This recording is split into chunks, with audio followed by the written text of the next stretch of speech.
Hey NAI football fans, Corey Thorpe here with another edition of the NAIFBALL Podcast, powered by AdCraft USA, your custom apparel, merch, and uniform experts.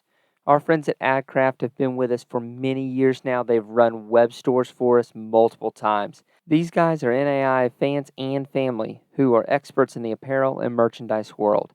AdCraft allows you to take the hassle out of ordering. Let their knowledgeable design and customer service staff handle everything from hosting the store online, shipping the product, and helping your customers so you can get back to the game. Find them online at adcraftusa.com. All right, NAI football fans, this is Corey Thorpe back for another edition of the NAIF Ball Podcast. We are coming to you tonight, and we're talking to Georgetown head coach Chris Oliver, friend of the program. Just a longtime friend of ours and one of our biggest fans, and we're some of his biggest fans, other than his dad, and his family there. Coach, how you doing tonight? I'm doing well. How are you, Corey? We're pushing 80 in Florida here, so I am happy as a clam. I'm wearing shorts. I love it. Absolutely love it. So, Coach, you're entering your second year at Georgetown now. You've gotten your first full season underneath your belt. Georgetown, for those who don't know, is awful close to that border with Ohio, especially Cincinnati. So I gotta know, if you're gonna get that Cincinnati style chili, how do you take your Cincinnati chili? I'm going five way. I'm throw everything on there. I'm onions, beans, cheese, the whole deal. And then I always ask our Cincinnati guys when we come to campus, like in Cincinnati, you got Skyline. That's what everybody knows nationally. But then locally, you got Gold Star Chili, and you got a few other places too. So I always like to pick guys' brain and kind of see what they prefer, and that tells me a lot about whether they're going to be a good prospect or not. So the way I heard it is the original Greek brothers who started making Cincinnati style chili way back in the day. Like every single one of those restaurants, the major ones, whether it be Gold Yeah. Star, they all come from the same restaurant and learned it the same way. So it really is a matter of preference there. But for those who don't know what Cincinnati style chili is, it's basically chili on top of spaghetti noodles. And for a carb lover like me, that is just uh, that's an amazing thing right there. Yeah, I think it's critical to point out too that that's Cincinnati chili. That's its own type of thing. But if you're That's serving me true. regular chili and you put noodles in it, then we're going to have a problem. So That two is true. different things. We That got is true. it's a very yeah. That's an important distinction. Yeah, Cincinnati style chili has some weird ingredients in it. Yeah, Cinnamon. Sometimes some folks will put like dark chocolate in there. Um, if you haven't heard of it, look it up. It's tasty. So it's an acquired taste, but we like it. I don't know. I liked it the first time I had it. Well, but I'm also weird like that. But Coach, I know Georgetown was a little bit different for you after coming over from Lindsay, where you got to start your own program, got to do things your own way from the jump, and you're now going to a program here, and you've been in the program here where you are standing on the shoulders of giants, NAIA legends, and Georgetown is one of those that we call NAIA royalty. What was the most unexpected thing about your first year? Well, I think I haven't felt that off balance as a head coach during my career, especially those first couple of months. And I started just before Christmas, but really we were so close to Christmas going into that break. Our guys were already on break from classes that we didn't really get rocking and rolling with having recruits on campus, getting to know our current players, all that stuff until a week or so into January. So for me, having been in a place for a dozen seasons prior to that, and having a very specific way of things going, that felt very much off balance. And I think that that's probably not unusual in a head coaching change, but I haven't bounced around in my career. That hasn't been what we've done, and that's not the goal of what we want to do. So I was going through that for the first time because I think we talked about last year, and when we started the program at Lindsay, yeah, we started from scratch, and I was a first-time head coach and doing all that stuff. But I started on January 5th, 2009, and we kicked off on in September of 2010. So I had a lot more time to adjust to that rather than hitting the ground running. So I think that was the biggest change for me, and I knew it was coming, but until you're in that moment, you don't feel that the pressures and what that is exactly like.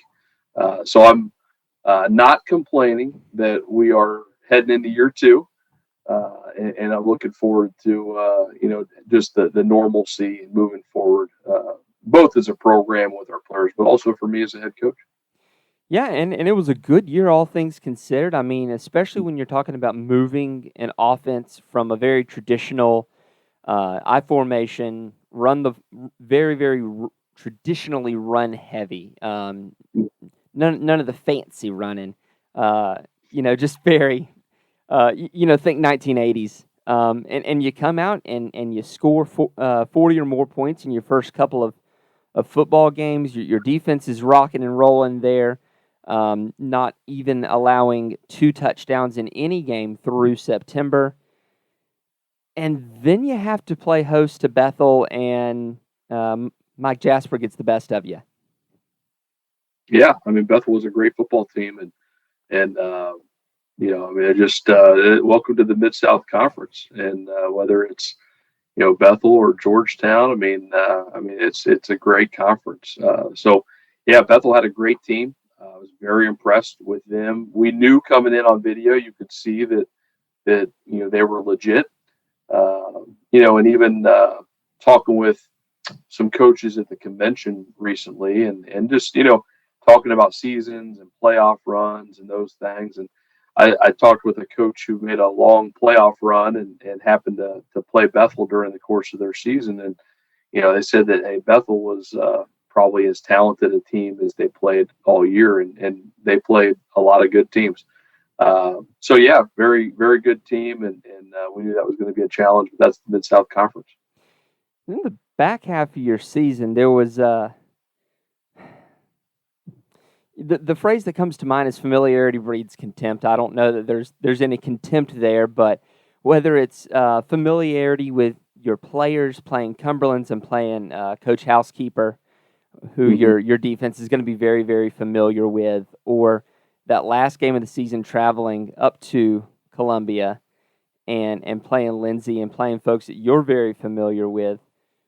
Talk to me about trying to break tendency and try not to be use your own familiar patterns with people that are familiar with you. Yeah, that's a fine line, and it's easy to overthink it. When you're going through a weekly game plan or even the off-season game plan, when you know that those types of games are coming, and I mean that no matter what logo someone was wearing, like in the Cumberlands game, Coach Housekeeper and our offense, whether it was Lindsay or now Georgetown, we've game planned against each other for a dozen plus times. So there's certainly unique aspects of that, and you want to make sure that you don't send the wrong message to your players. If you go into a game plan, no matter what side of the ball you're on, just generally speaking, if you say, well, we need to change everything we're doing because the opposing team knows this about us, knows that about us, or we have these tendencies, then I think that oftentimes you can lose some confidence with your guys. And at the same time, you have to have wrinkles, you have to have change ups and those types of things that you want to take advantage of some of your tendencies that your opponent knows. So there's a little bit of that chess match, that cliche chess match that people talk about in our game. And I think those matchups magnified that. And I think as we move forward, specifically with those two matchups that you talk about, you probably are going to separate a little bit more and have schemes that separate and diverge on paths, and you have your own wrinkles that naturally occur over time. But certainly, year one was an interesting situation in both of those matchups. The only other game I'll point out is Thomas More. You're up. What was that? 14 nothing at the break. How glad will you be to have Thomas More and that little bit of a thorn there that they can present out of the way as they make the move up to D2? Well, I mean, we beat them by 5 touchdowns, so I might want to keep them around. But That's sorry, fair. I can say That's that fair. now that they're out of the conference. Um, Thomas More, since they came in 4 years ago or whatever, I've been fortunate to be on the winning side of that over those years. But man, they have been well coached. They have good football players, and they've gotten better. So we'll see how it goes for them in that decision that they're making. But certainly it's a local matchup in a good Kentucky school, and we wish that they were sticking around the Mid-South, but that's the landscape of college athletics. Yeah, it is. And this is the NAIA teams. It sometimes come and go, and we'll see. What keeps happening. Obviously, this week the big news, the bombshell of the week, when we're recording this, because it's going to come out a little bit later, is the closure of presentation. We hate it for those kids, and we hate it for those coaches, and I don't wish that on anybody.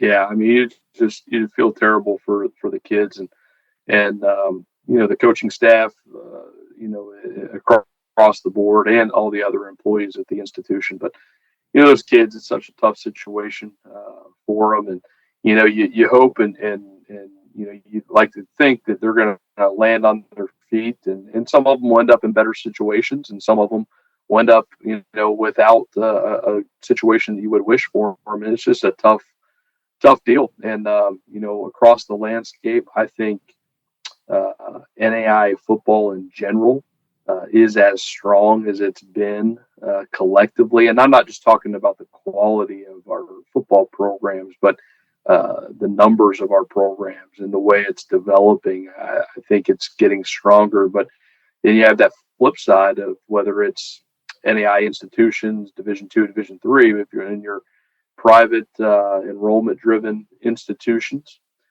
sometimes that margin isn't huge, and we want what's best for those folks affected by the situation of presentation. It's not what you want to hear, but hopefully the Lord will use it to allow them to better themselves and move forward and land in great spots. I think the one the one guy I feel worse for, believe it or not, there's a kid on presentation's roster who transferred in from Cincinnati Christian.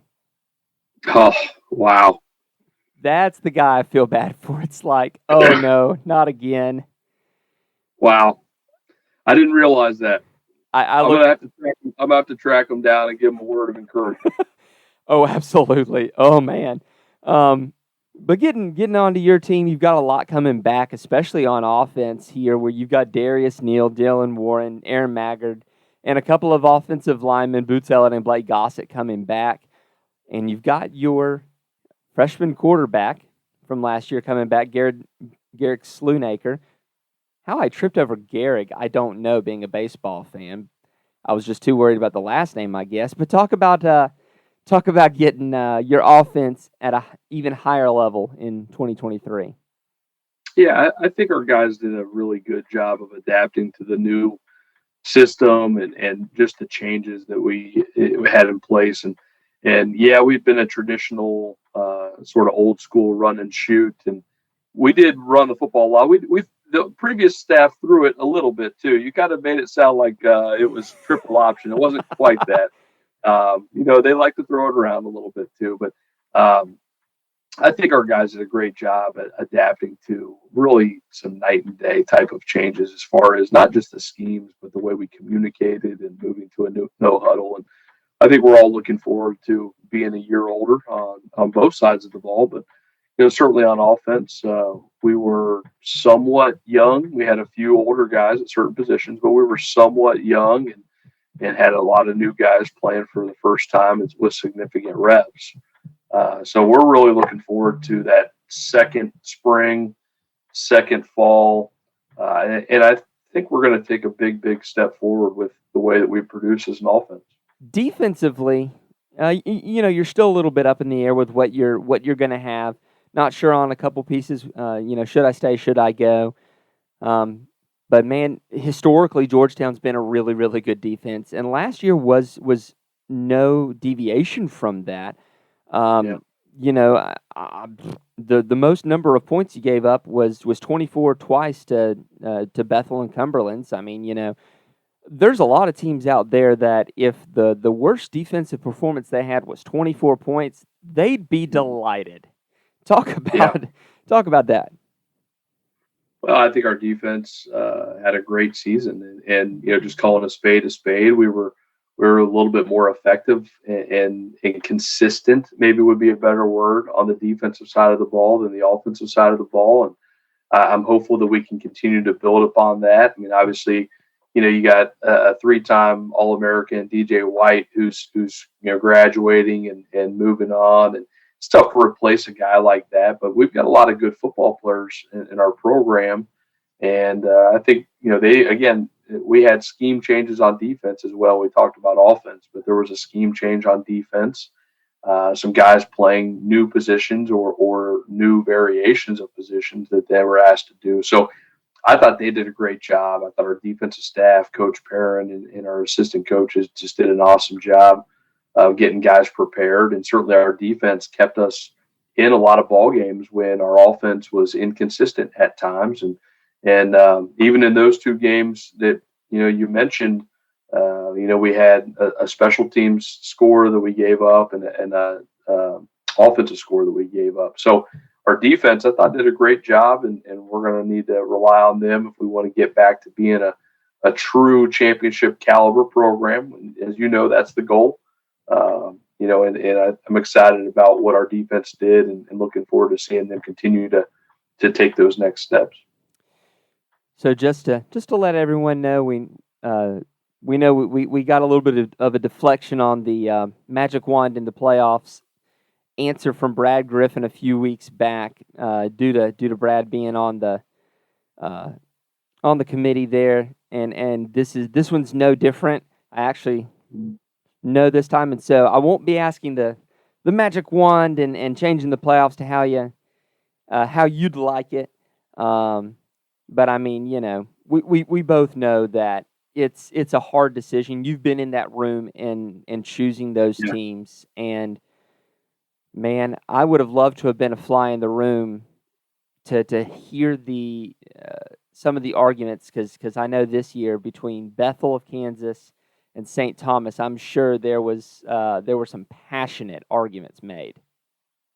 Yeah, absolutely, and that's the job of the NSC. And if you're one of those two teams, the first couple teams out, and I'm at a program at Georgetown where I think everybody, when you look at the ratings, you probably know, okay, St. Thomas was one of the first team out or maybe the second team out. Well, the year prior to that, it was Georgetown. Mm-hmm. And having been in the room for part of that with the NSC, the positive that I want people to take away from it, because when you're the first team out, it's always going to feel like, dang, we're better than that team. And that may or may not be the case, but when you're the first team out, you're always going to feel like that, and I understand that. But in our old system, prior to the NSC, not that the selection committee is perfect, but in our old system, there would have been no discussion. There would have been no opportunity to talk about Bethel, Kansas's resume, or to talk about St. Thomas's resume, and just to talk about, hey, St. Thomas went on the road and played St. Xavier early in the season. And, someone could say, well, why didn't they put him in if that's the case? And that's, neither here nor there for this part of the argument. St. Thomas is very good football team, obviously. But in the previous model, prior to the NSC, those teams wouldn't have even had a discussion. It would have been straight off of the rating. So no system is perfect. I do believe our system in the NAIA for qualifying into the postseason and moving teams through is as good as there is in college football. Um, Obviously, what FBS does with 4 teams in the playoff is very different. But when you look at FCS, D2, D3, I think our system is as effective as any. But we're always trying to make it better. I do like the fact that you're not regionalizing your matchups.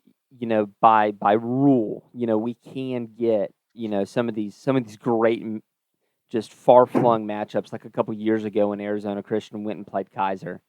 Yeah. It's things like that make it fun to have those matchups where it's not going to be necessarily regional. I think a great example is that, this could have been the year where, Northwestern and Morningside, could have matched up. And obviously the chips have to fall a certain way, but in the Division II or Division III model, that could never be a possibility because of regions.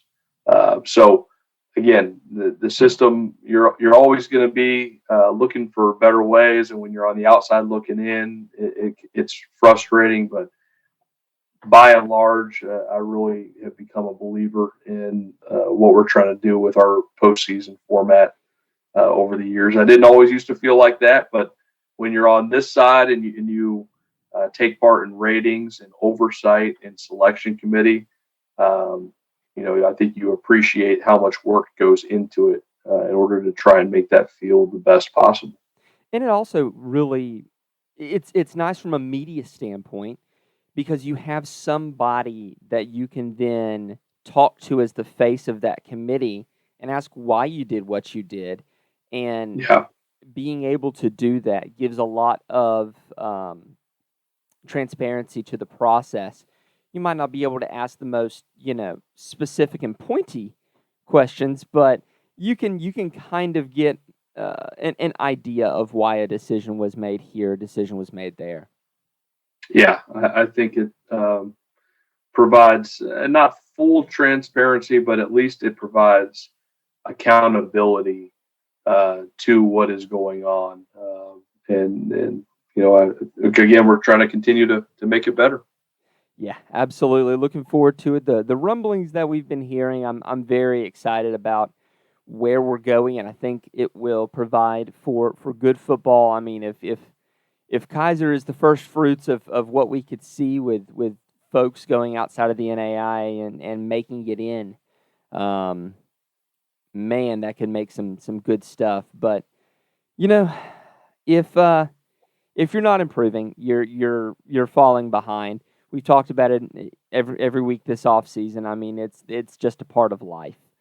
So, what area of your program, whether it be on the field or growing the program itself off the field, are you really looking to improve in 2023? I would say probably 2 specific ways that one on the field and one off the field. And the off the field, I'm going to give you that culture cliche word that everybody uses in football and in sports. And for us in our program, we wanted to find that with our guys, and we wanted to understand what that means. But I do feel like for me as a head coach, going back to what you asked me 20 minutes ago about, hey, what was the biggest change? As I reflect on the past 13 months, I think that was one thing through the transition for me where I could have done a better job of continuing to help our guys strengthen our culture. We inherited a program that has been a winning program, but there were still a lot of changes that we made. And I look forward to helping our guys understand those things with more accountability, more consistency for us as coaches, and trying to get everybody on the same page moving forward. So I think that's one area where we need to grow from an accountability standpoint and a maturity standpoint. And that starts with the head coach, and that starts with our assistant coaches, and helping our guys with that culture development. And then on the field, it really comes down to depth and development of our roster, and really taking our full roster and moving us forward from the way that our guys develop. And again, going into for some of our guys, the third time they get to install the offense and defense, counting last spring, fall, spring, and for our freshmen the second time. We're really looking forward to moving that forward in a big way with our guys and that consistency aspect, and helping not just the top 22 on the roster develop, but being able to really invest and spend time from numbers 1 to 100 and move forward, and not just via recruiting in those aspects, but really diving into the guys in our program and helping them continue to grow. So those are the things that are on my mind in a big way as the head coach. And I feel like we got a big challenge in front of us. And one of the awesome parts of the past year is our kids, our young men in our program, their attitudes have been awesome. And they didn't ask for a new head coach.